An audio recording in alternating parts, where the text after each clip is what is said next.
हैं, शुरू करते हैं। लाइफ प्रोसेस में न्यूट्रिशन एक प्रोसेस पढ़ लिए थे। आज पढ़ेंगे हम लोग रेस्पिरेशन के बारे में, ट्रांसपोर्टेशन के बारे में और एक्सक्रीशन के बारे में। रेस्पिरेशन में हम लोग किसको पढ़ते हैं? लंग्स को पढ़ते हैं। लंग्स किस तरीके से काम करेगा। ट्रांसपोर्टेशन में हार्ट को पढ़ेंगे, ब्लड को। एक्सक्रीशन में किडनी को पढ़ेंगे। तो सबसे पहले जानते हैं कि रेस्पिरेशन होता है क्या है। तो देखिए, ग्लूकोज हम लोग खाना को पचा के ग्लूकोज शॉर्टेस्ट फॉर्म में हम लोग प्राप्त किए थे डाइजेशन वाले चैप्टर में। तो डाइजेस्टिव सिस्टम से क्या मिल जाएगा? ग्लूकोज। उसके बाद ऑक्सीजन मिल जाएगा हम लोग को कहाँ से? जब हम लोग क्या करेंगे? ब्रीथ करेंगे, सांस लेंगे। तो अब ये ग्लूकोज और ऑक्सीजन मिलके हमको क्या देगा? Carbon dioxide plus water plus energy. ये जो एनर्जी मिलेगा एटीपी के फॉर्म में। क्या मिलेगा? एटीपी के फॉर्म में। तो ठीक है, रेस्पिरेशन के दौरान क्या हो रहा है कि जो ग्लूकोज हम लोग क्या किए? डाइजेस्टिव सिस्टम से प्राप्त किए और ऑक्सीजन ब्रीथिंग से प्राप्त किए, उन दोनों को मिलाकर हमको मिल जा रहा है carbon dioxide, water plus energy. अब इसमें देखिए, जो हमको काम का सिर्फ क्या है रेस्पिरेशन में? एनर्जी। रेस्पिरेशन में काम क्या है? एनर्जी। यही यूजफुल है, यही हमको चाहिए। खाना खाए लेकिन एनर्जी नहीं मिल पाया तो कैसे होगा कुछ नहीं ना। तो ये दोनों यूजफुल है, भले ये सिर्फ यूजफुल है, बाकी ये दोनों जो है बेस्ट प्रोडक्ट है। हमारे शरीर से क्या होगा अभी दिखाएंगे, कार्बन डाइऑक्साइड निकाल देंगे। अब पानी भी क्या बेस्ट प्रोडक्ट है, उसको भी यूरिन के फॉर्म में निकालते हैं। ठीक है, और भी बेस्ट प्रोडक्ट होता है, बाद में बताया जाएगा, लेकिन रेस्पिरेशन में यही दोनों बेस्ट प्रोडक्ट होता है। ठीक है, समझ में आ गया। अभी हम इससे पहले चैप्टर में पढ़ाए थे तो एक चीज बताए थे तुमको कि जो क्या बताए थे, बताओ क्या बताए थे? जो स्मॉल इंटेस्टाइन इसमें विलाई है, हाँ। विलाई न्यूट्रिशन को फंसाता है, हाँ। और न्यूट्रिशन को खून में पहुंचाता है, हाँ। और उसी खून के सारे हम लोग का क्या होता है, पूरे शरीर में पहुंचता है, एनर्जी जनरेट होगा, हाँ। यही प्रोसेस सब होता है। ग्लूकोज, ऑक्सीजन मिलेगा, carbon dioxide, water plus energy बनेगा, जिसमें एनर्जी यूजफुल चीज है, हाँ। ठीक है। इस स्लाइड का आपको यही याद रखना है कि ये रेस्पिरेशन का रिएक्शन क्या होता है। तो ये रिएक्शन एग्जाम में लिख के आ जाएंगे। दूसरी बात है, यहाँ पे फिर रेस्पिरेशन का रिएक्शन दिया है, वही चीज है, याद हो रहा है? वो उस फॉर्म में था, हाँ, ये इस फॉर्मूला के फॉर्म में। Glucose, oxygen, carbon dioxide, water plus यहाँ पे लिख देंगे एनर्जी। ये एनर्जी क्या? यूजफुल। अच्छा, इस दौरान और भी तुमको क्वेश्चन पूछ सकता है। केमिकल रिएक्शन पहले चैप्टर में पढ़े थे, तो इस रिएक्शन में देखो ग्लूकोज का क्या हो रहा है? ग्लूकोज का क्या हो रहा है? ऑक्सीडाइज हो रहा है। ऑक्सीडाइज का मतलब क्या होता है? ऑक्सीजन का निकलना या जुड़ना? जुड़ना। ऑक्सीजन का निकलना या जुड़ना? जुड़ना ऑक्सीडाइज कहते हैं। ऑक्सीडाइजिंग कहते हैं उसको, ऑक्सीडाइज एजेंट। और ऑक्सीजन जो वाटर का क्या हो रहा है यहाँ पे? अरे ये कहाँ की चला गया, हाँ। ऑक्सीजन में क्या हो रहा है? वाटर में ऑक्सीजन रिड्यूस हो रहा है, किसकी में से ऑक्सीजन निकल रहा है, इसमें ऑक्सीजन जुड़ रहा है। यहाँ पे देखो 6 ऑक्सीजन है, यहाँ पे कैब ऑक्सीजन आ जा रहा है? 12। 6 2 12। तो यहाँ से क्या सवाल पूछेगा कि बताइए रेस्पिरेशन रिएक्शन के दौरान, देखिए यहाँ पे सब लिखा हुआ भी है, रेस्पिरेशन रिएक्शन के दौरान जो ग्लूकोज होता है उसका क्या होता है? ऑक्सीडेशन की रिडक्शन, ऑक्सीडेशन होकर क्या बना देगा? Carbon dioxide. फोटोसिंथेसिस बता दिए, अपने से पीछे पढ़ते रहो। इसमें कौन ऑक्सीडाइज होता है, कौन रिड्यूस होता है, सब दिमाग में याद रहना चाहिए। इसमें ऑक्सीजन क्या होता है?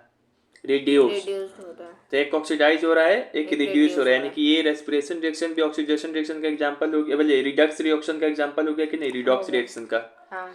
ठीक है, यही चीज है। अब देखिए यहाँ पे इस पे ध्यान रखना है, इस पे, ठीक है, इस पे ध्यान रखना है। इसमें दिया हुआ क्या है, अगर कभी ऐसा सवाल आए रेस्पिरेशन में, how does gases occurs, how does exchange of gases occur in human beings? हमारे शरीर में गैस का एक्सचेंज कैसे होता है? गैस का एक्सचेंज हम बिल्कुल नहीं समझे, गैस का एक्सचेंज क्या होता है।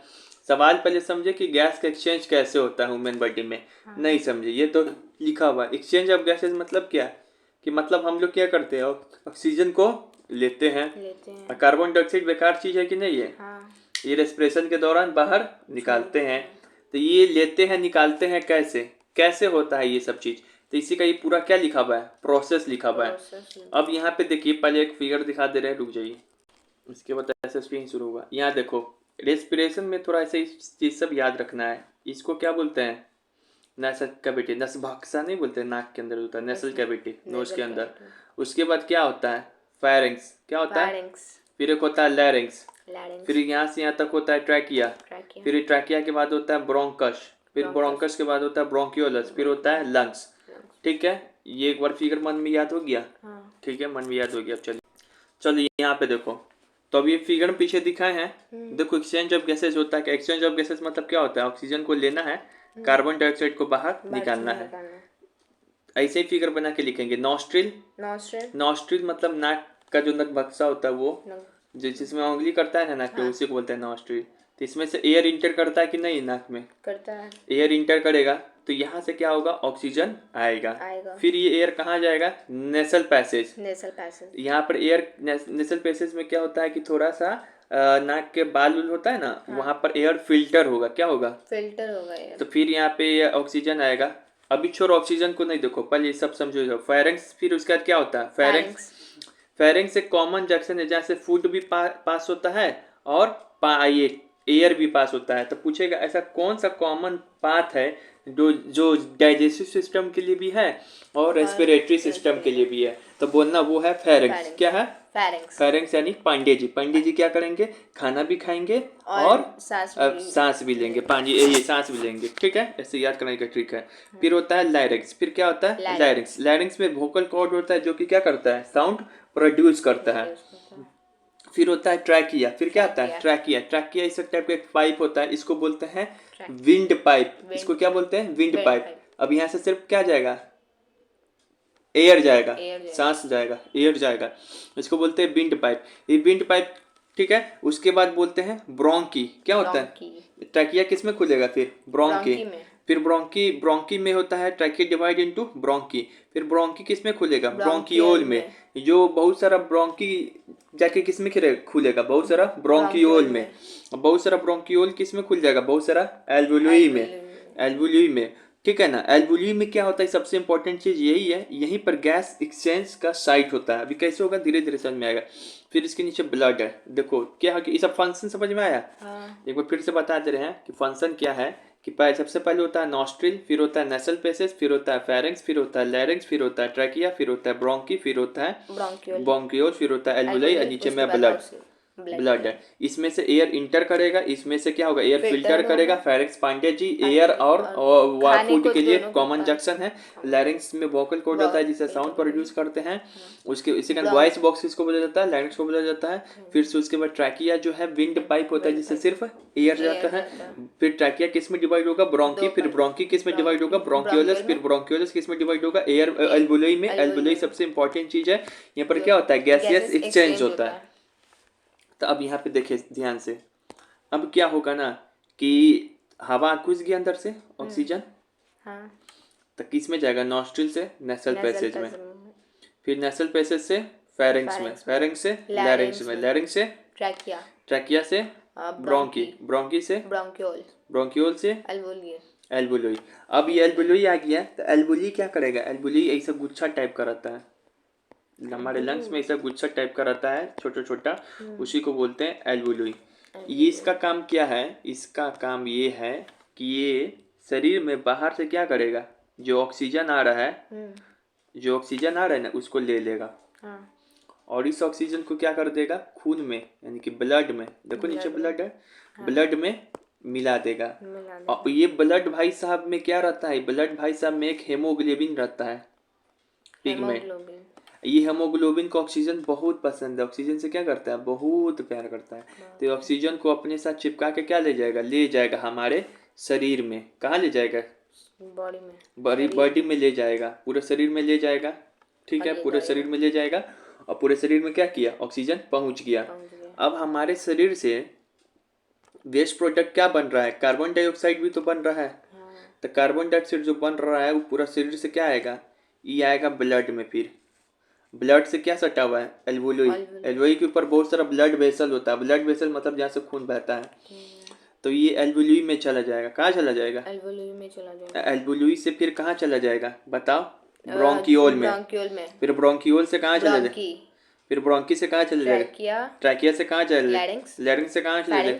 फेरेंक्स से कहाँ चला जाएगा? नेसल कैविटी से कहाँ चलेगा? और फिर नाक के सारे, मुंह के सारे बाहर कार्बन डाइऑक्साइड निकाल दिए। तो देख रहे हो मानव में, आदमी में किस तरीके से गैस का एक्सचेंज हो रहा है। गैस का एक्सचेंज मतलब जब भी बोले ह्यूमन में किस तरीके, ह्यूमन बॉडी में किस तरीके से होता है, तो ये वाला फिगर दिखा देना है। इसका मतलब ये होता है गैस का एक्सचेंज मतलब कि ऑक्सीजन लेते हैं और कार्बन डाइऑक्साइड को बाहर निकालते हैं। ये प्रोसेस याद हो गया, ठीक है। अब तुमको यही करना, यही लिख के बता देना है। अब यहाँ पे सवाल क्या क्या तरीके से बनेगा, बोलेगा मान लो कि एमसीक्यू में आ गया, पांचों का नाम दिया रहेगा आगे पीछे करके, छह का नाम सजा दोगी कि पहले कौन आएगा, पहले कौन आएगा, पहले कौन आएगा, पहले कौन आएगा। पहले आता है एनएन, फिर आता है पीएलटी, फिर आता है बीबीए, याद हो गया। NN, PLT, BBA. दूसरा सवाल ये पूछता है यहाँ से कि बताइए कहाँ पे हमारे बॉडी में, चाहे लंग्स में गैस का एक्सचेंज होता है, तो कहाँ पे होता है? एल्वुलई में। यही मेन इंपॉर्टेंट चीज़ है। यही पूरा क्या कर रहा है, शरीर में से हमारे जहाँ से आ रहा है ऑक्सीजन, उसको लेके ब्लड में क्या कर दे रहा है, रिलीज कर दे रहा है, घुला दे रहा है, ब्लड में भेज दे रहा है, और हेमोग्लोबिन इस ऑक्सीजन को चिपकाते हुए अपने साथ पूरे बॉडी में ले जा रहा है। और ये एल्वुलई क्या कर रहा है कि जो भी हमारे शरीर में कार्बन डाइऑक्साइड वेस्ट प्रोडक्ट बना है रेस्पिरेशन के दौरान, तो उसको यहाँ से बाहर निकाल देगा। ये सवाल पूछेगा गैसेस एक्सचेंज कौन है, तो बोलना एल्वुलई में।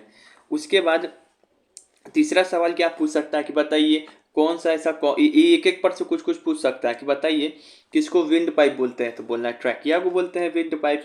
किसको कौन सा ऐसा कॉमन पाथ है जो कि जहाँ से फूड भी पास होता है, फूड भी पास होगा और एयर भी पास होगा, तो वो पांडे जी पैरेंट्स है। उसके बाद बताइए कि ये ब्रोंकी किस में डिवाइड होके खुलता है, ब्रोंकियोल, फंस गए ना, ब्रोंकियोल्स में, फिर ब्रोंकियोल एल्वुलई में, ठीक है ना। तुम मत फंसो, तो बहुत बच्चा फंसता है हमेशा आजमाए में है, ठीक है ना। हम ये पूछ देंगे तो सब बता देगा, यहीं पे फंसेगा, ठीक है। एग्जामिनर भी यहीं से सवाल पूछेगा। उसके बाद ये है कि ये सब चीज समझ में आ गया। उसके बाद एक एक नंबर का क्वेश्चन हो गया, दो नंबर का। 5 नंबर में क्या पूछेगा, यही लाइन याद रखिए कि गैस का एक्सचेंज कैसे होता है ह्यूमन बॉडी में। अभी एल्वुलई नहीं बोल रहा है, ह्यूमन बॉडी बोल रहा है।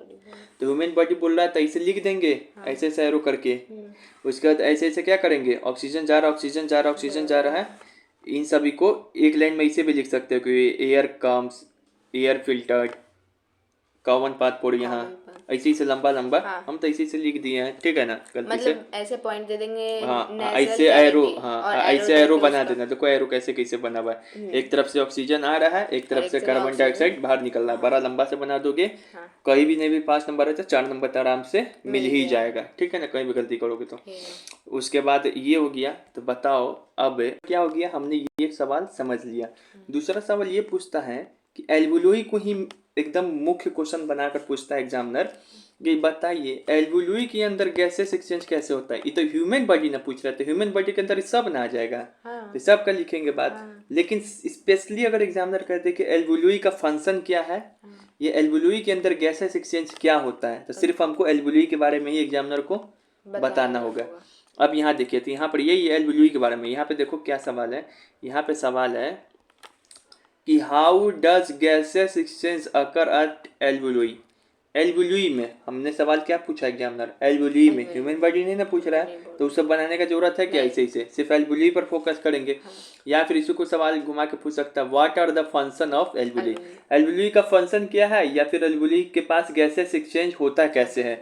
ये 3 सवाल, 2 सवाल इससे, एक एमसीक्यू में पूछेगा कि कहाँ पर गैसेस एक्सचेंज होता है हमारे बॉडी में, तब भी एल्वुलई। अभी लॉन्ग आंसर है तो क्या होगा, चलो यहाँ पे देखिए।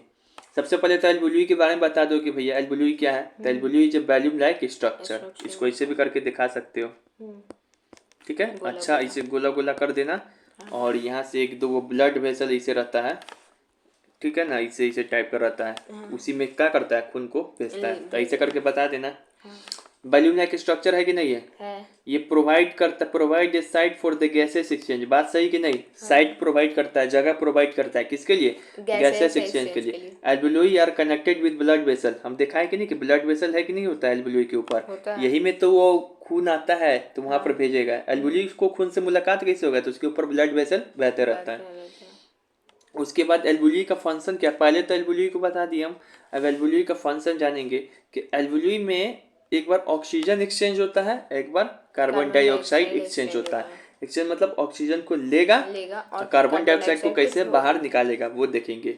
तो ऑक्सीजन फ्रॉम द एयर आ रहा है ऊपर से, हाँ oxygen from the air pass through the alveoli and into the blood. जो ऑक्सीजन आ रहा है एयर से वो पास करेगा पहले कहाँ से, एल्वुलोई एल्वुली से, से एंड एल्वुलोई कहाँ भेजेगा, into the into blood. The blood. फिर जो कार्बन डाइऑक्साइड है from the blood, carbon dioxide from the blood passes through the alveoli and out of the body. जो कार्बन डाइऑक्साइड हो रहा है ब्लड से वो पास कर रहा है पहले कहाँ, एल्वुलोई से, या फिर एल्वुलोई के सहारे आउट ऑफ द बॉडी, शरीर के बाहर जा रहा है। हाँ उसके बाद इसी कारण हम लोग क्या कहते हैं, so alveoli provide a surface for gases exchange in between blood and lungs. इसी दोनों के कारण क्या कहते हैं, ये दोनों इसे मत बनाना, हम इसे लिखाने के बना दिए ऐसे। इसी कारण हम लोग क्या कहते हैं, इन दोनों बात से क्या सीखिए कि हाँ सही बात है, एल्वुली क्या कर रहा है, प्रोवाइड कर रहा है सरफेस, ताकि गैस एक्सचेंज हो सके ब्लड और लंग्स के बीच में। एल्वुली किसका पार्ट है, लंग्स का पार्ट है ना, वो सब दिखाया लंग्स का पार्ट है, ठीक है ना। तो लंग्स का पार्ट है एल्वुली, ब्रोंक्यूल्स, ये सब लंग्स का पार्ट है। तो एल्वुली सच में काम करता है एक गैसेस एक्सचेंज किसके किसके बीच में, ब्लड और लंग्स के बीच में। ब्लड से ऑक्सीजन कार्बन डाइऑक्साइड लेगा, लंग्स में के सहारे, मुंह के सहारे बाहर फेंकेगा, ठीक है।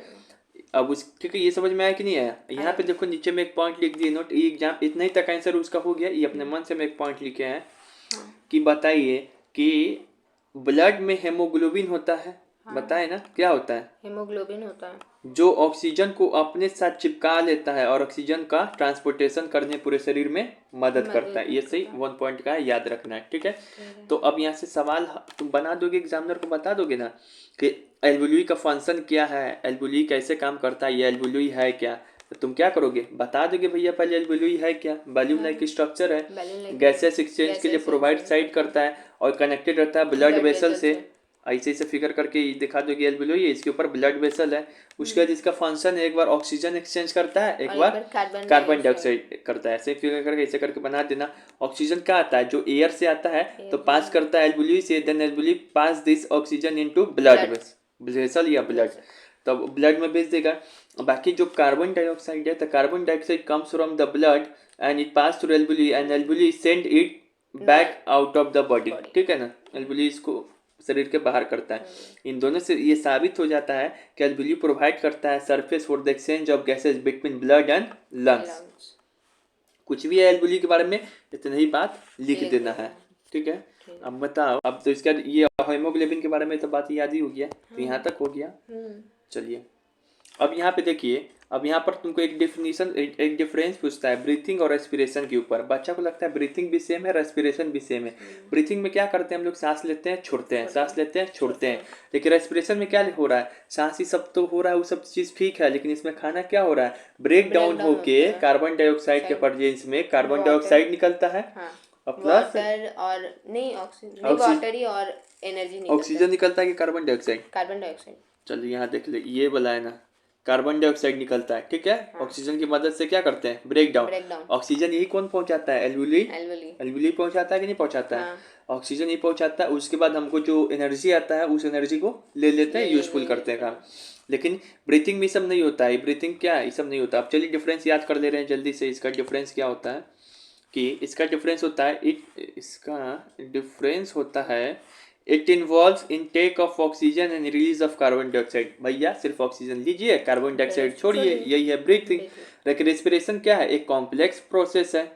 क्या है, एक बहुत कॉम्प्लेक्स प्रोसेस, इससे ज़्यादा कॉम्प्लेक्स है क्योंकि इसमें ब्रेक डाउन ऑफ फूड और रिलीज इनटू एनर्जी, इसमें खाना को तोड़ के एनर्जी को रिलीज करते हैं।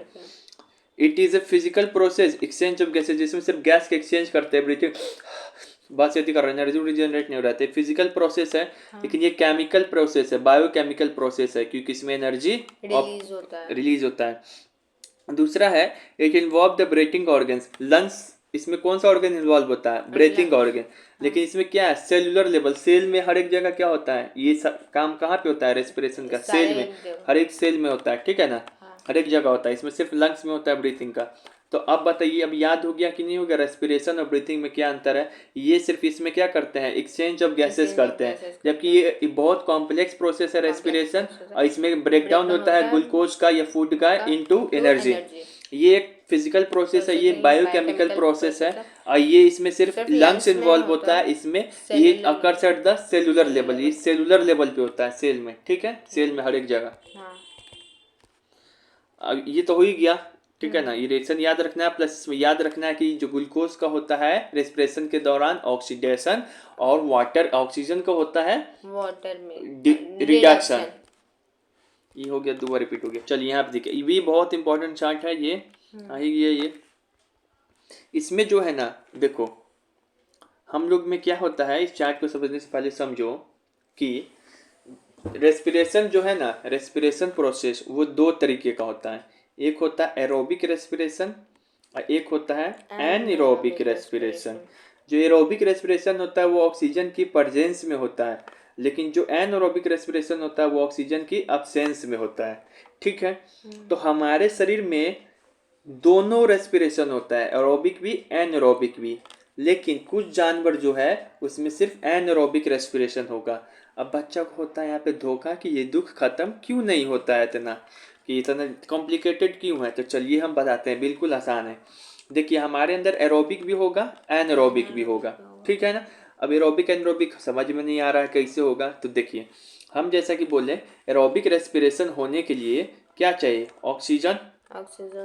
तो हमारे सेल में हर एक जगह ऑक्सीजन मिल रहा है कि नहीं मिल रहा है, मिल रहा है। तो हर एक जगह वहाँ पे क्या होगा, हमारे बॉडी में ऑक्सीजन होगा, तो एरोबिक रेस्पिरेशन हो जाएगा। हाँ। लेकिन बताइए जब आप क्या करेंगे, कुछ काम करिएगा, थकिएगा, या फिर जब आप थकोगे या फिर कुछ काम करोगे या फिर मसल्स एक्सरसाइज वगैरह करोगे, तो उस समय हमारा क्या होगा, ब्रीथिंग बहुत ज़्यादा तेजी से करते हैं तो ऑक्सीजन लेवल क्या होने लगेगा, घटेगा। तो उस समय वहाँ पर क्या होगा, एनएरोबिक रेस्पिरेशन। बाकी कुछ ऐसे जानवर हैं जहाँ पे उसके में ऑक्सीजन का कमी, बहुत ऑक्सीजन का प्रेजेंस बहुत कमी होता है, जैसे ईस्ट, उसमें क्या होगा, एनएरोबिक। ठीक है, तो चलिए ये ग्लूकोज है, ग्लूकोज 6 कार्बन मॉलिक्यूल है, रट रहे हो कैसे 6 कार्बन है, C6H12O6 ऐसे है। तो ग्लूकोज जो है साइटोप्लाज्म में जाएगा, साइटोप्लाज्म समझ में आ रहा है ना, सेल में, वो पायरुवेट में ब्रेक डाउन हो जाएगा, पायरुवेट में ब्रेक डाउन हो जाएगा। ग्लूकोज साइटोप्लाज्म के अंदर किस में ब्रेक डाउन होगा, पायरुवेट। पायरुवेट 3 कार्बन मॉलिक्यूल है और ग्लूकोज 6 कार्बन मॉलिक्यूल है। अब इसके पास 3 रास्ता है, अब इसके पास 3 रास्ता है। अब अगर ये पायरुवेट के पास अब 3 रास्ता है, वो देखेगा कि मेरे पास एरोबिक रेस्पिरेशन हो रहा है या फिर एनएरोबिक रेस्पिरेशन हो रहा है, ठीक है ना। तो पायरुवेट के पास अभी 2 रास्ता है, ठीक है, 3 रास्ता मान लो, हमारे अंदर तो दोनों होता है एक एनिमल के अंदर। मान लो कि पायरुवेट को मान ले रहे हैं कि इसको ऑक्सीजन मिल गया, तो प्रेजेंस ऑफ ऑक्सीजन, तो ये माइटोकॉन्ड्रिया में चलेगा ये रिएक्शन। तो जब इसको ऑक्सीजन मिल जाएगा ना, तो ये पायरुवेट किस में ब्रेक डाउन होगा, क्या देगा, carbon dioxide, water plus energy, plus ये एनर्जी ज्यादा अमाउंट में देगा 38 ATP। ऑक्सीजन ज्यादा है तो एनर्जी भी क्या होगा, ज्यादा रिलीज होगा, ठीक है ना, ज्यादा रिलीज होगा। तो ये 38 ATP एनर्जी देता है, कितना देगा, 38 ATP एनर्जी। लेकिन मान लो पायरुवेट को अगर ऑक्सीजन का क्या हो गया, कमी मिल गया, अगर हम लोग के मसल्स में कमी हो जाएगा ऑक्सीजन, जैसे थकान के कारण, जिम के कारण, तब उस समय क्या करेगा, तो उस समय पायरुवेट देता है लैक्टिक एसिड और 2 ATP एनर्जी, लैक्टिक एसिड और 2 ATP एनर्जी। और ये जो लैक्टिक एसिड होता है ये भी 3 कार्बन का होता है, ठीक है। लेकिन यही पायरुवेट बेचारा अगर चला जाएगा ईस्ट में, तो ईस्ट में भी ऑक्सीजन का अब्सेंस होता है, तो उस समय क्या बनाता है, इथेनॉल, ये 2 कार्बन मॉलिक्यूल है, C2H5OH, इथेनॉल देगा, plus carbon dioxide plus energy plus 2 ATP। अब बिल्कुल, अब ये हो गया, समझ में आ गया, नहीं समझे फिर से बता रहे। बिल्कुल, आपसे यहाँ से सवाल क्या पूछेगा कि बताइए जो ग्लूकोज कितने कार्बन मॉलिक्यूल में टूटता है, तो 3 कार्बन मॉलिक्यूल में। कहाँ पे टूटता है, साइटोप्लाज्म में। ये 3 कार्बन मॉलिक्यूल का नाम क्या है, पायरुवेट। अब जो है एरोबिक रेस्पिरेशन के दौरान क्या बनता है, तो एरोबिक रेस्पिरेशन के दौरान हमेशा carbon dioxide plus water plus energy 38 ATP बनता है। लेकिन अगर पूछेगा एग्जामिनर कि बताइए जब एनएरोबिक रेस्पिरेशन होगा, यानी कि ऑक्सीजन की प्रेजेंस नहीं होगा, तब जो है हमारा एनएरोबिक रेस्पिरेशन के दौरान जो हमारा मेन प्रोडक्ट क्या बनता है, तो बोलेगा भैया मेन प्रोडक्ट ऐसे समय में देखने के लिए हमको ये देखना होगा कि ये ईस्ट के अंदर एग्जामिनर पूछना चाह रहा है या फिर मसल्स के अंदर पूछना चाह रहा है, हमारे मसल्स के अंदर। अगर हमारे मसल सेल्स के अंदर पूछेगा तो बोलना लैक्टिक एसिड प्लस एनर्जी बनाएगा ये 2 ATP बना। लेकिन अगर ईस्ट के अंदर पूछ दे कि एनारोबिक रेस्पिरेशन में क्या प्रोडक्ट बनेगा तो बोलना इथेनॉल बनाएगा प्लस कार्बन डाइऑक्साइड बनाएगा प्लस एनर्जी 2 ATP वाला। समझ में आ गया? इसका मतलब यहाँ से ये कंक्लूजन निकला कि एरोबिक रेस्पिरेशन, क्या बोलो जल्दी बताने वाले, लेकिन तो इससे हमको क्या पता चला? तो इससे तुमको यही पता चला कि भाई मेरे, कि जब कभी भी एरोबिक रेस्पिरेशन हो यानी कि ऑक्सीजन का प्रेजेंस हो तो हमेशा मेन प्रोडक्ट रट ले क्या बनेगा? Carbon dioxide plus water plus energy 38 ATP। लेकिन अगर एनएरोबिक रेस्पिरेशन दे तो वो कुछ भी बन सकता है, लैक्टिक एसिड प्लस एनर्जी भी बन सकता है या फिर ethanol plus carbon dioxide energy भी बन सकता है। अब एग्जामिनर किसी का नाम नहीं दिया है कि एनएरोबिक रेस्पिरेशन के दौरान उसमें क्या होता है, ना ईस्ट का नाम दिया है ना तुम्हारे मसल्स का नाम दिया है, तो जो भी ऑप्शन में दोनों में से मिलेगा वो सब सही हो जाएगा, ठीक है। लेकिन केवल ईस्ट पूछे तो बोलना ethanol carbon dioxide plus energy, लेकिन अगर मसल से पूछे तो लैक्टिक एसिड प्लस एनर्जी। अच्छा, कभी आपने सुना होगा कि दूर दराज में ऐसा कि मतलब दूर दराज करे क्या, गाँव में चाहे ऐसा यहाँ पे घर में सुना होगा कि बहुत दर्द हो रहा है तो बोलता है कि यूरिक एसिड बढ़ गया होगा, लैक्टिक एसिड जमा हो गया होगा। आदमी को है ना जॉइंट में पेन होता है क्योंकि उसके अंदर क्या होता है, लैक्टिक एसिड बढ़ जाता है, तो ये लैक्टिक एसिड बढ़ जाता है। समझ में आ रहा है? हाँ। तो यही चीज बनता है जो आदमी को क्या करता है, पेन कराता है शरीर, ठीक है। तो ये समझ में आएगा, ये चैट भी यही है। हाँ। चलिए MCQ पूछते हैं, बताइए जो ग्लूकोज है, ग्लूकोज जो है रेस्पिरेशन के दौरान कितने कार्बन वाले मॉलिक्यूल के अंदर टूट जाता है? 3 कार्बन मॉलिक्यूल के अंदर टूटता है वो। उसका नाम क्या है? पाइरुवेट। ठीक है। अब जो पाइरुवेट है अगर एनएरोबिक रेस्पिरेशन ईस्ट में हो रहा है तो क्या बनाएगा? Ethanol carbon dioxide plus energy, ठीक है। वाटर इसमें बना रहा है, इसमें वाटर नहीं बना रहा है। लेकिन अगर पाइरुवेट है वो किस में टूटेगा? अगर अगर माइटोकॉन्ड्रिया के अंदर रिएक्शन हो रहा है तो carbon dioxide water energy 38 ATP सबसे अधिक किसमें प्रोड्यूस करता है? माइटोकॉन्ड्रिया में। 2 ATP दोनों में करता है। लैक्टिक एसिड प्लस एनर्जी कब बनता है? मसल जब हमारे मसल्स में जब ऑक्सीजन का कमी हो जाए, लैक्टिक एसिड एनर्जी, ठीक है। ये हो गया 2 कार्बन कौन है 3 कार्बन कौन है, ये सब चीज याद रखे ईस्ट में कैसे चलता है। तो ये अब यहाँ से एग्जामिनर दूसरा क्वेश्चन ये पूछेगा आपसे कि दूसरा क्वेश्चन ये पूछेगा, क्या पूछेगा दूसरा क्वेश्चन?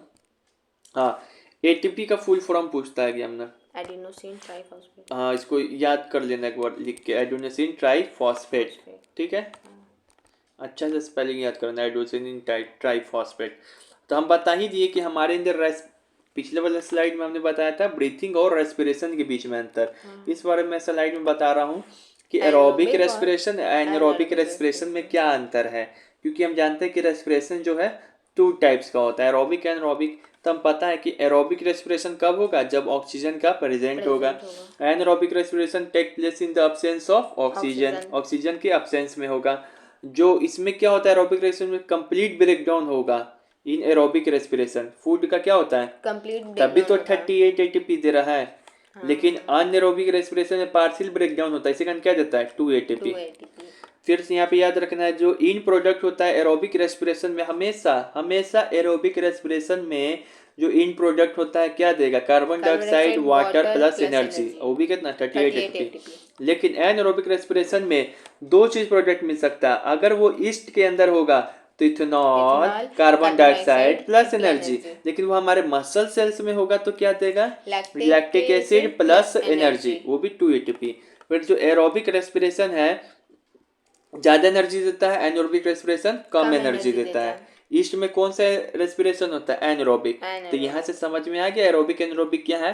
ये ऑक्सीजन के प्रेजेंस में चलेगा, ये ऑक्सीजन के एब्सेंस में चलेगा। यहाँ में एरोबिक में कंप्लीट ब्रेकडाउन होता है तब भी 38 ATP देता है। ग्लूकोज का कंप्लीट ब्रेकडाउन होगा, ठीक है, यहाँ पे कम होता है, पार्शियल होता है। और यहाँ पे जो एरोबिक रेस्पिरेशन है जो इन प्रोडक्ट है हमेशा carbon dioxide plus water plus energy plus 38 ATP देगा। लेकिन जो एनारोबिक रेस्पिरेशन अगर ईस्ट में हो गया तो ethanol plus carbon dioxide plus energy, लेकिन वो मसल्स में होगा तो लैक्टिक एसिड प्लस एनर्जी। जो एरोबिक रेस्पिरेशन है उसमें ज्यादा एनर्जी मिलता है, एनारोबिक रेस्पिरेशन में कम। बताओ अब यहाँ पे देखो रेस्पिरेशन इन ह्यूमन पढ़ लिए थे, अब हम लोग क्या पढ़ रहे हैं रेस्पिरेशन के अंदर कि प्लांटों में रेस्पिरेशन किस तरीके से होता है, ठीक है ना। तो रेस्पिरेशन इन प्लांट किस तरीके से होता है, तो ये simpler than respiration in animals होगा। रेस्पिरेशन प्रोसेस प्लांट में क्या होगा, सिंपल प्रोसेस है, लेकिन एनिमल या ह्यूमन में क्या है, कॉम्प्लेक्स प्रोसेस है।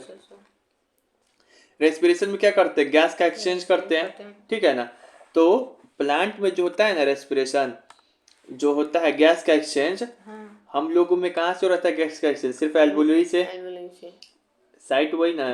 यहाँ प्लांट में 3 जगह से होता है, स्टोमक से हो गया, स्टोमाटा इन लिप्स, लिप्स में जो स्टोमाटा होता है वहां से होगा, लेंटिसेल्स भी होता है लिप्स में, वहां से भी होगा, और फिर से जो रूट का होता है जनरल सरफेस वहां से भी होगा। तो सुनिए बच्चों को इसमें भयंकर कंफ्यूजन, ये वाला सबको याद होता है लेकिन ये दोनों याद ही नहीं होता है। तो देखो जो रूट होता है, स्टेम होता है ना, स्टेम इस पे से दाग दाग टाइप का बना रहता है, छेद छेद, यहाँ से भी क्या होता है, पास होता है, गैस का एक्सचेंज होता है, यानी कि यहाँ से भी प्लांट क्या करेगा, गैस का एक्सचेंज करेगा। और स्टोमाटा में भी लिप्स के ऊपर जो स्टोमाटा रहता है वहां से भी गैस का एक्सचेंज करेगा, जो रूट का जनरल सरफेस होता है वहां से भी गैस का एक्सचेंज करेगा।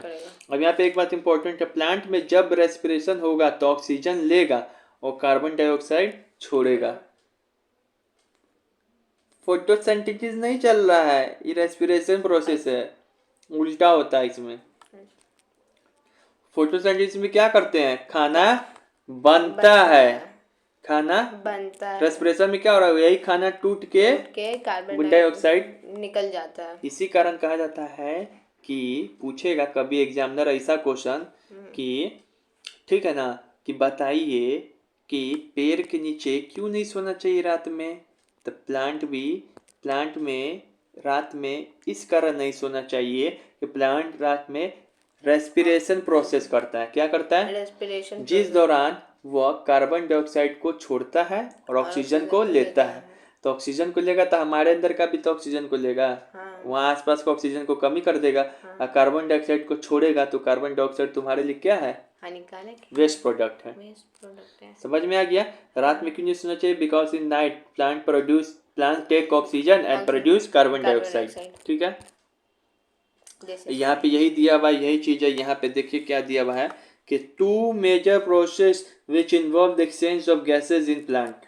2 प्रोसेस है जिससे प्लांट क्या करता है, गैस का एक्सचेंज करता है। गैस का एक्सचेंज मतलब क्या है, ऑक्सीजन लेना, कार्बन डाइऑक्साइड ऑक्सीजन लेता है तो कार्बन डाइऑक्साइड छोड़ेगा, ऑक्सीजन छोड़ेगा तो कार्बन डाइऑक्साइड लेगा, यही है। देखो तो एक इसको इधर हटाते हैं, एक सेकेंड, चलिए यहाँ पे देखिए, यहाँ पे देखिए जो डे टाइम होता है ना, डे, उस समय प्लांट में फोटोसिंथेसिस भी होता है।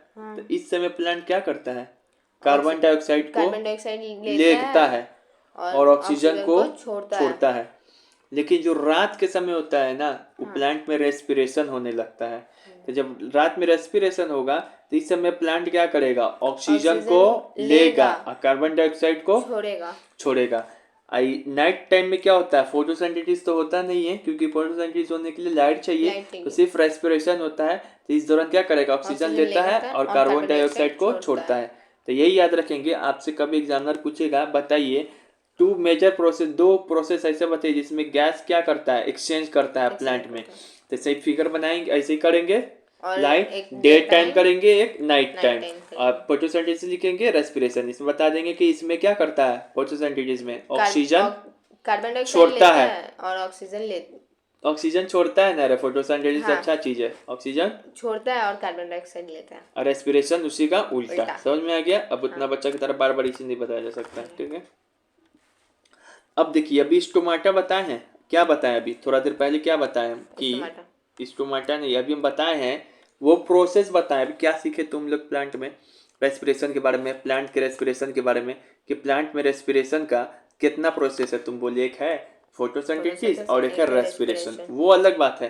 लेकिन हम एक चीज सवाल पूछ रहे हैं कि प्रोसेस है ना ये, लेकिन प्लांट में रेस्पिरेशन कहाँ से होता है, गैसेस एक्सचेंज कहाँ से होता है, रेस्पिरेशन गैस का एक्सचेंज कहाँ से होता है।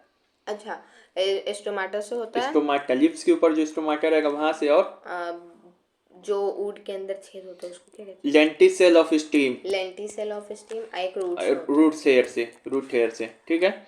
अब यहाँ पे इन तीनों में, ये तो एमसीक्यू वाला हो गया वो सवाल, चाहे 1 मार्क में पूछेगा कहाँ से होगा, तो तीनों का नाम गैसेस एक्सचेंज के लिए लिखना पड़ेगा।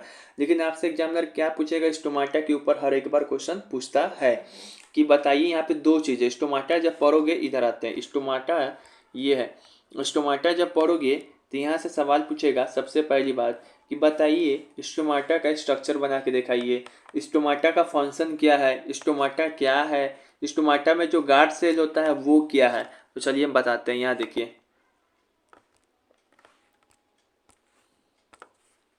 ये है पूरा क्या, स्टोमाटा, ये पूरा स्टोमाटा का स्ट्रक्चर है, ये भी स्टोमाटा का क्या है, स्ट्रक्चर है।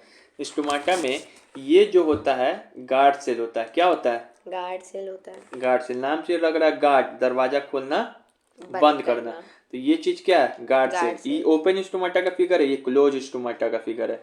तो कोई बीच वाला ओपन है और ये बीच वाला क्या है, क्लोज है। अब इसके बीच में जो होता है एकदम, उसको क्या कहते हैं, स्टोमाटा। क्या कहते हैं, स्टोमाटा। स्टोमाटा। ये जो है ये सब जो डॉट डॉट दिखाई पड़ रहा है गार्ड सेल के ऊपर, ऐसा ऐसा, ये देखो इसमें ये दिखाई पड़ रहा है, हाँ। ये है क्लोरोप्लास्ट। क्या है, क्लोरोप्लास्ट। ये जो ऊपर में ये वाला जो लेयर दिखाई पड़ रहा है, हाँ। इसको क्या बोलेंगे, इपिडर्मल सेल। इपिडर्मल सेल के ऊपर जो इसे बीच बीच में नोकीला दिखाई पड़ रहा है, इसको हाँ। क्या बोलते हैं, न्यूक्लियस। इसका मतलब तुम स्टोमाटा का फिगर बनाना सीख गए। आइए हम लोग खुद से बना के देखते हैं स्टोमाटा का फिगर। ये है गार्ड सेल, क्या है, गार्ड सेल। ओपन स्टोमाटा का मान लो बनाते हैं, क्या है, गार्ड सेल। गार्ड सेल है, इसके ऊपर क्या रहता है, इसे इसे पत्ता, इसे वो क्या कहते हैं,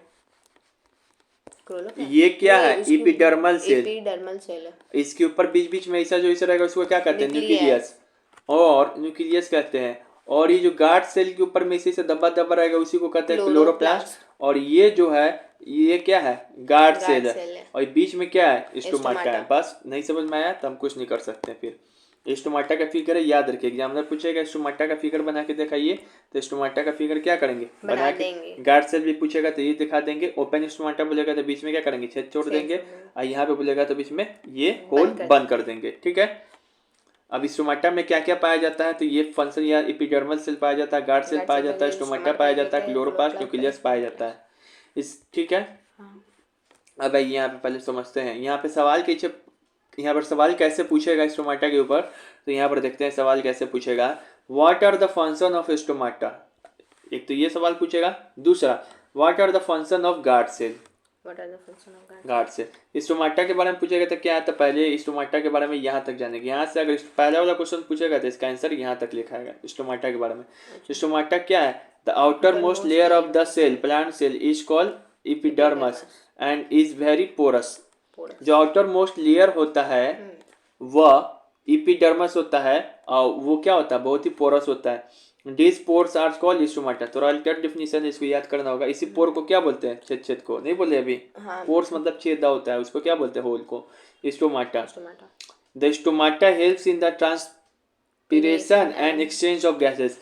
ट्रांसपिरेशन मतलब ये होता है, शायद पानी वगैरह को कुछ करते हैं जो अंदर बाहर लॉसेस ऑफ वाटर, तो वहाँ पे यहीं से जो प्लांट के होल होता है, पोर होता है प्लांट के लिप्स के ऊपर, उसी को कहते हैं स्टोमाटा। इसका काम क्या है, इसका काम क्या है, खुलेगा तो पानी बाहर जाएगा, ऑक्सीजन या गैस बाहर जाएगा, बंद होगा तो ऑक्सीजन या पानी जाना बंद हो जाएगा। ठीक है।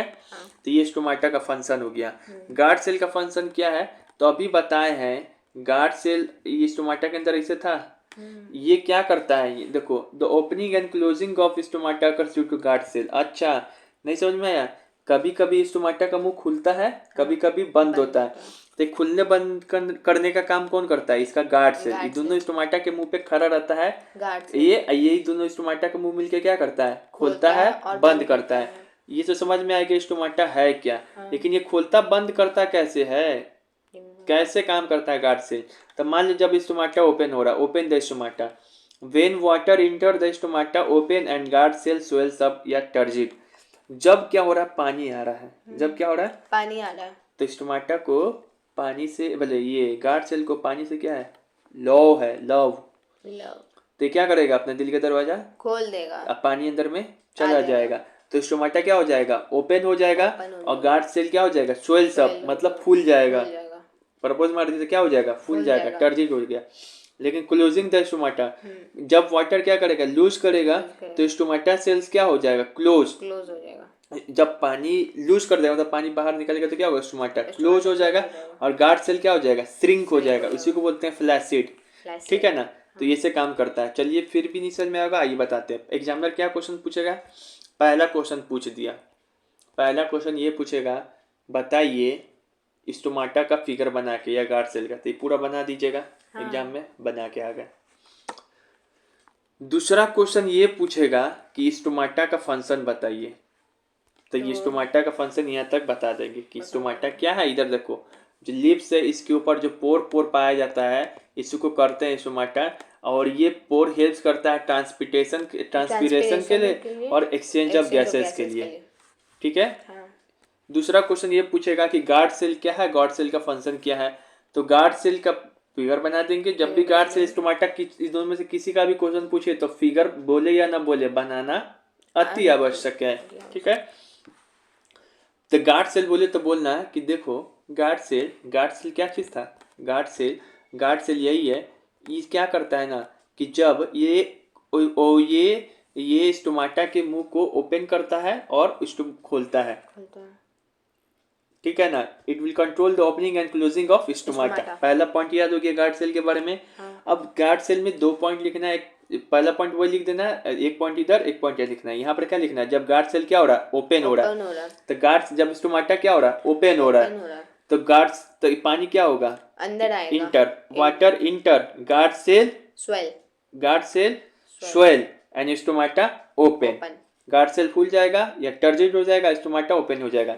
दूसरा पॉइंट में यहाँ पर क्या लिखना है कि when water lose stomata close, फिर हेडिंग बना के फिर क्या, जब व्हेन वाटर लूज, जब पानी लूज करेगा तो स्टोमाटा क्या होगा, क्लोज हो जाएगा और गार्ड सेल फ्लैसिड या श्रिंक। ठीक है, तो ये हो गया गार्ड सेल का फंक्शन। बोलो याद हुआ कि नहीं हुआ गार्ड सेल के बारे में? क्या है लिख देना, ओपन स्टोमाटा क्लोज स्टोमाटा। ये 3 पॉइंट में गार्ड सेल का आंसर खत्म। हमको क्या है गार्ड, अब ये स्पेशल क्वेश्चन है जो हम हर एक बार देते हैं। ठीक है ना, स्पेशल क्वेश्चन बाय शिवा भैया। चलिए यहाँ पे देखिए, what stimulated trigger guard cell to open and close. ये तो बता दिए, सब बच्चा याद करेगा। पहली बात आधा बच्चा याद ही नहीं करेगा, आधा तो याद करेगा कि ओपन और क्लोज स्टोमाटा क्यों होता है। ठीक है ना, बल्कि सॉरी, गार्ड सेल का फंक्शन क्या है, तो स्टोमाटा को क्लोज करना और ओपन करना। लेकिन स्टोमाटा अपने से खुल जा रहा है, स्टोमाटा बंद हो जा रहा है, ऐसा क्या चीज है, कोई खुल जा सिम ऐसा कोई मंत्र फेंक रहा है क्या गार्ड सेल के ऊपर जो खुल जा रहा है बंद हो जा रहा है? नहीं, तो इसके ऊपर क्या है, इसको कुछ ऐसा है प्रोत्साहन देने वाला। ऐसे कोई लड़की जा रही है तो क्या अपने मन लड़का इसके पीछे पीछे जाने लगेगा? लड़की सुंदर होगी, अच्छी होगी, चाल डाल हंसेगी, स्माइल करके, तब ना इसके पीछे पीछे जाएगा। इसी तरीके से जो स्टोमाटा है गार्ड सेल है, तो गार्ड सेल क्यों खोलेगा, बंद हो रहा है, क्यों हो रहा है ओपन, तो इसके भी कुछ प्रोत्साहन का काम होगा। तो पहला लाइट, क्या है लाइट, तो blue and red light activates the proton pump. बस इतना याद रखो, जो ब्लू लाइट क्या करता है, रेड लाइट, वो एक्टिवेट करता है स्टोमाटा को खोलने और बंद होने के लिए। Blue and red light activate the proton pump. फिर carbon dioxide, guard cell sense carbon dioxide and open the stomata to allow enter the cell for photosynthesis. Guard cell क्या करता है, कार्बन डाइऑक्साइड को सूंघ लेता है, सेंस कर लेता है। अब उसके बाद क्या करेगा, वह कहेगा कि देखो हमको प्रकाश संश्लेषण करना है, फोटोसिंथेसिस, तुम क्या करो, मैं अपना फुलजा सिस्टम करता, तुम आके कार्बन डाइऑक्साइड इसमें घुस जाओ, हमको प्रकाश संश्लेषण करके फोटोसिंथेसिस करके ऑक्सीजन बनाना है। उसके बाद जो प्लांट हार्मोन भी करता है, प्लांट हार्मोन पढ़ा था सबसे पहला चैप्टर में, एब्सिसिक एसिड, इसके कारण भी स्टोमाटा क्या होता है, बंद हो जाता है। एब्सिसिक ए बी ए कुछ याद नहीं है, स्ट्रेस हार्मोन है, जिसके कारण स्टोमाटा का मुंह क्या हो जाता है, बंद हो जाता है। पानी कई बार नहीं मिलता प्लांट को, तो इसी कारण क्या हो जाता है, एब्सिसिक एसिड बंद कर देता है, एक्टिवेट हो जाता है। When the plant is dry, drought में क्या होता है, when the plant is dry, the stomata close to reduce। जब प्लांट ड्राई है, पानी नहीं है, तो स्टोमाटा के मुंह का खोलेगा कि पानी और बाहर चलेगा, जो भी है बंद कर लेगा और गार्ड सेल क्या हो जाएगा, श्रिंक हो जाएगा। तो अब समझ में आया, आंसर पता है सबको, लेकिन 2-3 चैप्टर को मिला के दे दिया कि क्या होता है, एक तो लाइट क्या क्या स्टूमुली मतलब समझ, उत्तेजना पैदा करना। एक तो light blue and red light क्या करता है, एक्टिवेट करता है प्रोटॉन को, ठीक है। उसके जो कार्बन डाइऑक्साइड है वो सेंस करता है, गार्ड सेल कार्बन डाइऑक्साइड को सेंस करता है और अलाउ करता है कार्बन डाइऑक्साइड को to enter in the stomata for photosynthesis occur, ताकि प्रकाश संश्लेषण हो सके। प्लांट हार्मोन जो होता है जैसे कि ये भी ये इसके कारण क्या होता है, cause the stomata close. Drought में क्या होता है, when the plant is dry the stomata close to reduce the loss of water, ताकि वाटर का रिड्यूस लॉस कम हो सके। अब दूसरा क्वेश्चन एक और है, व्हेन द प्लांट, यहाँ पे why guard cell are important, guard cell क्यों इंपॉर्टेंट है, अपने समझ सकते हो गार्ड सेल क्यों इंपॉर्टेंट है, क्यों इंपॉर्टेंट है, ऐसा क्वेश्चन आ गया तो इसी को बोलते हैं कॉम्प्रिहेंसिव बेस्ड क्वेश्चन, मतलब कि पढ़े हो लेकिन थोड़ा सा हट के पूछेगा, ठीक है। तो पढ़े हो वही में से आंसर निकलेगा। गार्ड सेल कुछ नहीं पता है, इतना पता है ना कि गार्ड सेल का क्या काम है, स्टोमाटा को ओपन और क्लोज करता है, पहला पॉइंट यहीं पे हो गया। दूसरा पॉइंट स्टोमाटा को क्या करता है, प्रोटेक्ट करता है। तीसरा पॉइंट पानी को लॉस होने से बचाएगा। चौथा काम क्या करता है, ओपन करता है अपना मुंह, किसके लिए, कार्बन डाइऑक्साइड के लिए, ताकि फोटोसिंथेसिस हो सके। आंसर पता था लेकिन लगा ना नया क्वेश्चन, यही ऐसा ही आएगा क्वेश्चन, समझ में आ गया ना। जो तुमको जो याद रहेगा तुमको ऐसा ही आएगा, तुम्हारे बुक में नहीं लिखा हुआ बाय गार्ड सेल इम्पोर्टेंट, तो जो याद आएगा उसी को लिखना, और उसको जो क्वेश्चन पढ़ेंगे और देखेंगे हमने क्या गार्ड सेल से रिलेटेड कोई चीज पढ़ा है, पढ़ा है तो थोड़ा सा माइंड में कैलकुलेट करेंगे कैसा आंसर लिखना है। पहले रुकना है, एक मिनट से भी कम का समय लेना है अच्छा से, और सोचना है कि क्या क्या लिखें, ऐसे ही फिर लिखना है स्टार्ट कर। नहीं कुछ समझ में आ रहा दिमाग में तो जो मन में आ रहा सो लिख के आ जाना, क्योंकि निगेटिव मार्किंग थोड़ी हो रहा है कि लिखोगे गलत तो काट लिया जाएगा नंबर, कुछ ना कुछ नंबर उसको देना पड़ेगा ही, ठीक है।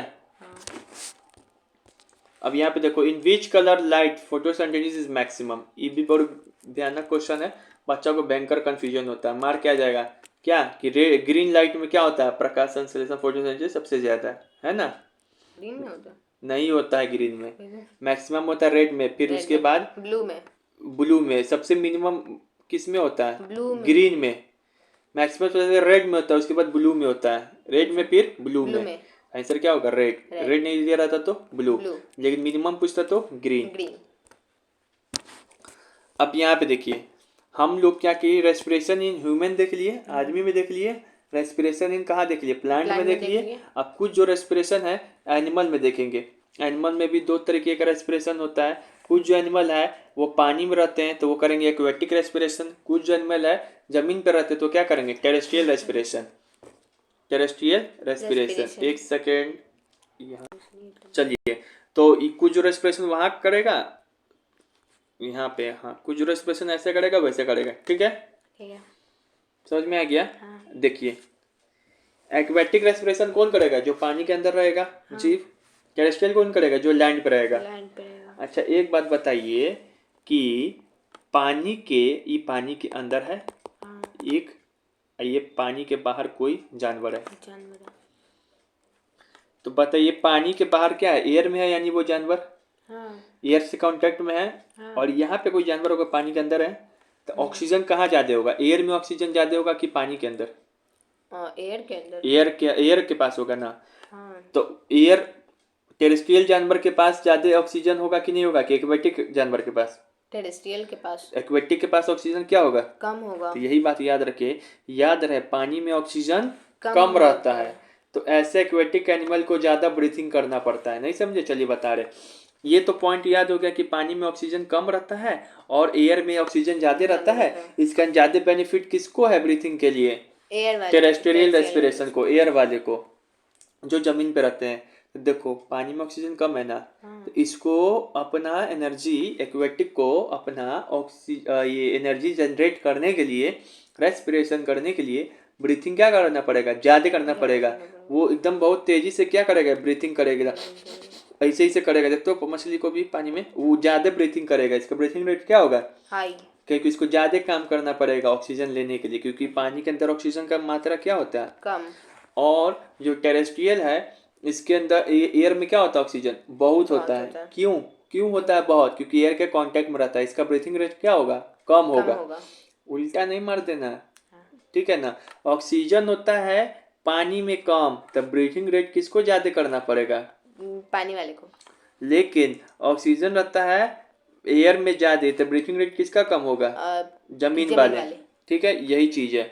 चलिए तब लिख देंगे, अब हम समझ जाएंगे कि अकर्स कहाँ पे होगा? Water in living occurs organism living in water, occurs in those organisms who are living in land. दूसरा पॉइंट लिखेंगे involve oxygen in which dissolve in water. कौन सा ऑक्सीजन को यूज करते हैं जो कि वाटर में डिजॉल्व है? Use those oxygen which are dissolve in water. अपने से नहीं लिख सकते हो। फिर से does not involve dissolve oxygen, इतना एयर में, तो इसको पानी वाला ऑक्सीजन से क्या मतलब? डिजॉल्व मतलब पानी में जो घुला हुआ ऑक्सीजन है। Use dissolve oxygen, use do not dissolve oxygen. इसमें मेन रेस्पिरेशन क्या होता है? गिल्स। जैसे कि पानी में ज्यादा कर जो जानवर होता है गिल्स से ही सांस लेता है, जैसे कि मछली उसका एक एग्जाम्पल है। क्या चीज से लेता है? गिल्स से। अरे इधर देखो ना, अब मेन रेस्पिरेटरी ऑर्गन क्या होता है इसमें? लंग्स। जो ज्यादा कर जमीन पे रहता है क्या चीज से लेता है? लंग्स पे। जो गिल्स आर ट्रॉ एंड स्पाइनी, गिल्स क्या होता है? ट्रॉ एंड स्पाइनी, इसे याद करना होगा, ये लंग्स लिपड़ी पिपड़ी। इसका ब्रीथिंग रेट क्या होता है? हाइयर। उसका ब्रीथिंग रेट क्या होगा? लोअर। अब बताओ, अब अपने से याद कर सकते हो कि नहीं बना सकते हो? चलिए ये पूछता है एग्जाम में कि एक्वेटिक रेस्पिरेशन और टेरेस्ट्रियल रेस्पिरेशन में क्या अंतर है। तो पहला पॉइंट, ये करेगा वो उसके ऑर्गेनिज्म के द्वारा जो कि पानी में रहेगा, ये करेगा those organism which are living on land. दूसरी बात है कि ये इन्वॉल्व यूज करेगा डिजॉल्व ऑक्सीजन, और ये यूज करेगा does not dissolve oxygen, does not dissolve oxygen. उसके बाद इसमें मेन रेस्पिरेशन ऑर्गन क्या रहता है? पानी वाले में गिल्स। इसमें मेन रेस्पिरेशन ऑर्गन क्या रहता है? लंग्स। उसके बाद जो है ये ब्रीथिंग रेट किसका होता है? ज्यादा होगा इसके, एक्वेटिक रेस्पिरेशन ज्यादा तेजी से मछली करेगा, जबकि कुत्ता क्या करेगा? कुत्ता कम आराम से करेगा रेस्पिरेशन ब्रीथिंग, ठीक है। ये हो गया। अब यहाँ पे देखो, how do fish breathe under water. इस जब सवाल का जवाब दे सकते हो, पानी के अंदर ब्रीथ कैसे करता है फिश? गिल्स तो ये किस टाइप का रेस्पिरेशन का एग्जांपल है? Aquatic respiration. तो यहाँ पे क्या क्या बात याद होना चाहिए एक्वेटिक रेस्पिरेशन में? यूज डिजॉल्व ऑक्सीजन और ब्रीथिंग रेट इज हाइयर। उसके बाद क्या हो जाएगा? यूज गिल्स फॉर रेस्पिरेशन, लिख दोगे। अभी बुक में ऐसा क्वेश्चन नहीं है, कहीं पर भी नहीं लिखा हुआ ऐसे हेडिंग बना के कि ऐसे कैसे करेगा। दे भाई पढ़ाया क्या गया है, यही ना पढ़ाएगा, इसी को ना घुमा घुमा के पूछेगा। तो इसका आंसर भी ऐसे हम दे दिए, ठीक है ना। गिल्स फिश कैसे करेगा वो सब चीज है। तो भाई समझ रहा है ना, पीछे वाला समझ रहा है, चौंपुक मत बनो, ठीक है ना, ऐसे नहीं होना चाहिए मुंह। अब यहाँ पे देखो, लेकिन अब यहाँ पे देखो, तुम्हारे बुक में एक और दिया हुआ है चार्ट कि कौन सा जीव, जीव मतलब क्या होता है? ऑर्गेनिज्म, क्या चीज से सांस लेता है? क्या दुनिया का हर एक ऑर्गेनिज्म? मछली लंग से सांस लेता है? नहीं, गिल से लेता है। तितली लंग से सांस लेता है, उसका नाम है बुक लंग्स। बुक लंग्स उसका ऑर्गेन है, वहां से सांस लेता है तितली। अर्थवर्म लंग्स से, गिल से सांस लेगा, स्किन से लेता है। तो वही टाइप का चीज है, ठीक है। देखो आप गेट खोल क्या, अब यहाँ पे देखो, मॉइस्ट स्किन से जो लेता है उसका नाम क्या है? क्यूटेनस रेस्पिरेशन। वो अर्थवर्म और फ्रॉग लेता है। अब याद कैसे रहे कि क्यूटेनस रेस्पिरेशन क्या किसको कहते हैं? तो स्किन से। तो क्या याद रखेंगे? तुम्हारा स्किन बहुत क्यूट है, तो क्यूट से रखेंगे क्यूटेनस रेस्पिरेशन, स्किन से, स्किन के द्वारा होने वाला है। ट्रैकियल स्पेरिकल्स, इसमें ज्यादा कंफ्यूजन है, डेंजर नाम है। तो ट्रैकियल मतलब विंड पाइप, उसी को बोलते हैं स्पेरिकल्स भी। ऐसे रेस्पिरेशन को बोलते हैं ट्रैकियल रेस्पिरेशन। ये इंसेक्ट जितना भी होता है, मॉस्किटो, ग्रासोफोर, हाउस फ्लाई, इसके द्वारा होता है। गिल से जो सांस लेता है उसको बोलते हैं, उस टाइप के रेस्पिरेशन को ब्रोंकियल रेस्पिरेशन। अब याद कैसे रहे कि गिल से जो सांस लेगा उसको बोलेंगे ब्रोंकियल रेस्पिरेशन। तो कैसे याद करेंगे? शुभम गिल का नाम सुने हो तो वो अपना ही ब्रो है, तब शुभम गिल से गिल, अब ब्रो से हो जाएगा ब्रोंकियल रेस्पिरेशन। इसके द्वारा जो होता है एक्वेटिक एनिमल जितना भी होगा पानी के अंदर, वो सारा चीज क्या चीज से सांस लेता है? गिल्स से। और उस समय कैसा रेस्पिरेशन का प्रकार होता है? ब्रोंकियोल। फिर जो लंग से जो सांस लेता है उसका नाम क्या? Pulmonary respiration. हम लोग कैसे रेस्पिरेशन लेते हैं? Pulmonary respiration. ब्रोंकियोल रेस्पिरेशन मार के नहीं है जाना, ब्रोंकियोल के नाम से समझ के। जितना एम्फीबियन, रेप्टाइल, बर्ड, मैमल्स होता है उस सब में कैसा होता है? Pulmonary respiration. सेल मेम्ब्रेन से कौन लेता है? Amoeba, Planaria. अमीबा और प्लानेरिया। प्लानेरिया। ये एक्स्ट्रा हम लिख दिए हैं, तुम्हारे बुक का नहीं है, पता नहीं कि दिया है कि नहीं। बुक लंग्स लेता है तितली, ये जो 9 क्लास में डिलीट कर दिया ना उसी में का। बुक लंग्स लेता है तितली। ठीक है, ये पूरा याद हो गया ना। हाँ। कौन से जीव का क्या रेस्पिरेशन ऑर्गन है और इसमें कौन सा रेस्पिरेटरी हो सकता है, किसी तरीके से क्रॉस क्रीज करके घुमा के पूछ सकता है। इसको क्या करें, एनालाइज करें। अब यहाँ पे देखिए क्या है कि हम ये बताए थे एक चीज, यहाँ पे सवाल पूछता है ये क्या है, विंड पाइप है। क्या है, विंड पाइप है। विंड पाइप मतलब ट्रैकिया। तो क्या होता है, एक सवाल पूछता है कि बताइए पांडे जी कि इसमें से तो हवा जाता है। तो बोला पांडे जी हाँ हवा जाता है। तो जब हवा नहीं जाता होगा तो ऐसा ना कि सिकुड़ जाए, एकदम सट जाए, ठीक है ना, पचक जाए। क्योंकि हवा जाएगा तो ठीक है, हवा नहीं जा रहा तो क्या होगा, पचक नहीं जाए। तो बोलता है कि देखिए पांडे जी इसमें हम स्पेशल व्यवस्था किए हुए हैं। इसमें वो रिंग एक कार्टिलेज का है ना, कार्टिलेज मतलब जिसको सॉफ्ट हड्डी बोलते हैं, उसको रिंग रिंग टाइप का इसमें क्या कर दिया, बांधा हुआ है। तो यहाँ से सवाल पूछता है कि वाई डज ट्रैकिया, इसी को कहते हैं wind pipe, does not collapse, सिकुड़ता क्यों नहीं है ये। तो because the trachea ring, because on trachea ring of cartilage present. ये ट्रैकिया पे क्या रहता है, ring of cartilage present. So it prevent to collapse trachea. ये रिंग ऑफ कार्टिलेज जो ट्रैकिया को पकड़ के रखता है कि ये मेरा वाल पिचुकना नहीं है। ठीक है, यहाँ से ये सवाल पूछेगा, दो सवाल, एक तो ये सवाल पूछेगा, दूसरा सवाल ये पूछेगा रिंग ऑफ कार्टिलेज कहाँ रहता है, तो बोलना ट्रैकिया में। अब होता है क्या, जो ब्रीथिंग होता है तो वो भी दो तरीके का होता है, एक बार सांस लेते हैं और एक बार सांस छोड़ते हैं। तो सांस लेने को बोलते हैं इनहिलेशन, सांस लेने को बोलते हैं इनहिलेशन, इन कर रहे हैं, इसी को बोलते हैं इंस्पिरेशन। एक होता है एक्सहिलेशन, जब सांस छोड़ते हैं, ब्रीथिंग छोड़ते हैं, तो उसको बोलते हैं एक्सहिलेशन या फिर एक्सपिरेशन। तो ब्रीथिंग का प्रकार पढ़ रहे हैं, रेस्पिरेशन तो पढ़ लिया, ब्रीथिंग का प्रकार है इनहिलेशन और एक्सहिलेशन। इसमें भी बीबीआई पूछता है और बच्चा को याद ही नहीं होता है ये। अब यहाँ पे देखो, जो एक चीज और दिखा दे रहे हैं, यहाँ देखो, ये यहाँ देखो, ये जो दिखाई पड़ रहा है इसको क्या बोलते हैं, लंग्स। क्या है, पूरा लंग्स है। ये जो नीचे में है, ऐसे हम लोग क्या करते हैं,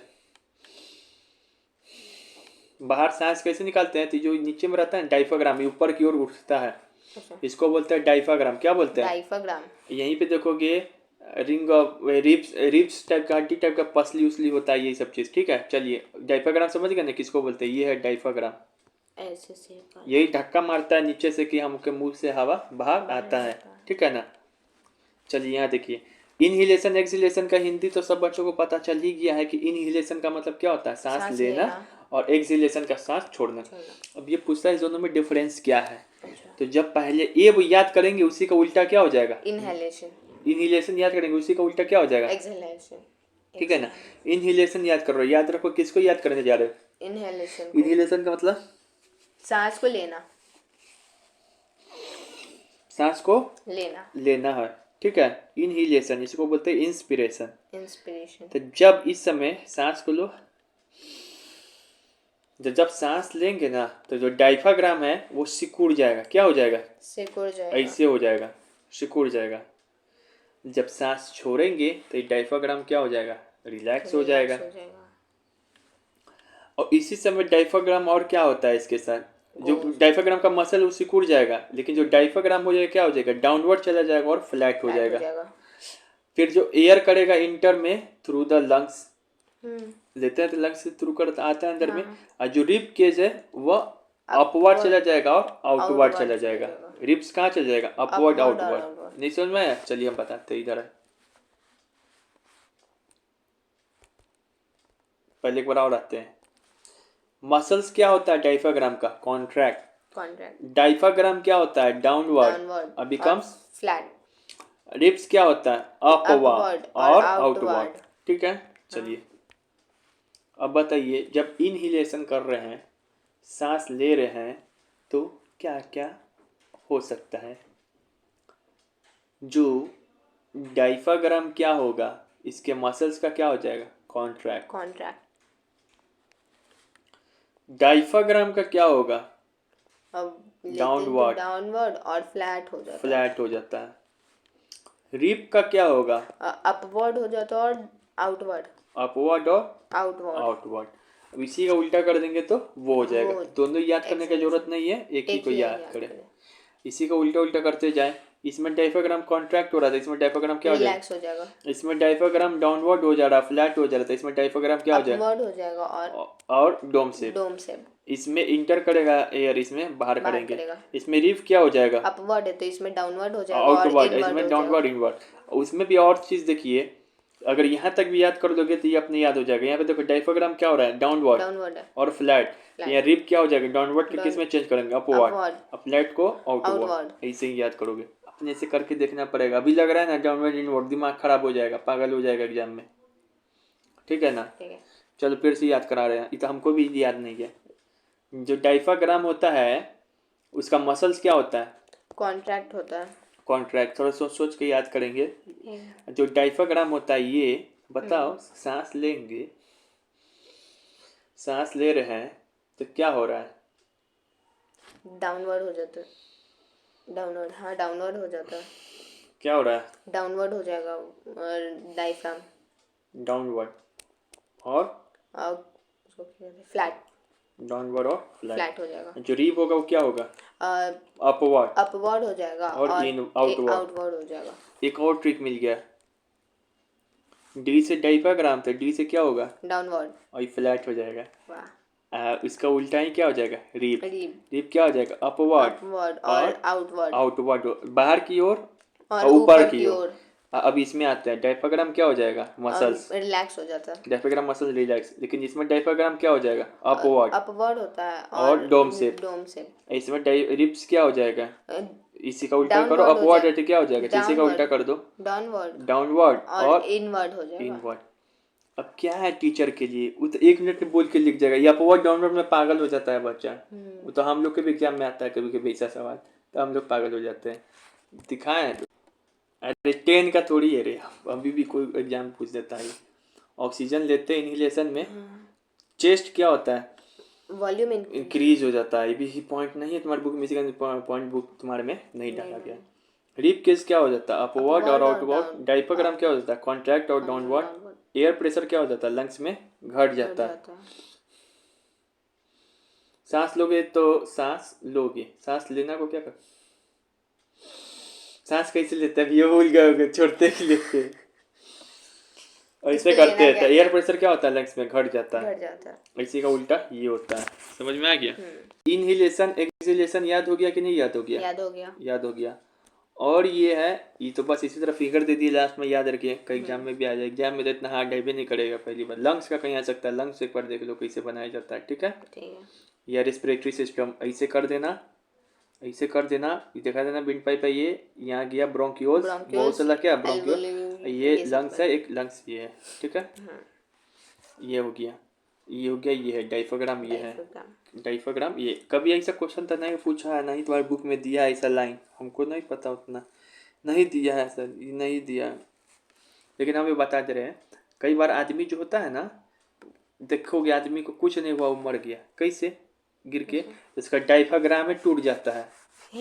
अंदर बाहर से सब चीज ठीक रहेगा, अंदर से है ना उसका डायफ्राम में टूट जाएगा। जब डायफ्राम किसी का टूट जाएगा ना, तो सांस अंदर आएगा सांस, लेकिन बाहर नहीं ना निकल पाएगा, अंदर बाहर वाला सिस्टम सही से नहीं ना हो पाएगा, आदमी मर जाएगा। तो यही सवाल है। ठीक है? अब बताओ, ये यहाँ तक अभी पढ़ाए हम, तब बताओ 1 घंटा लगा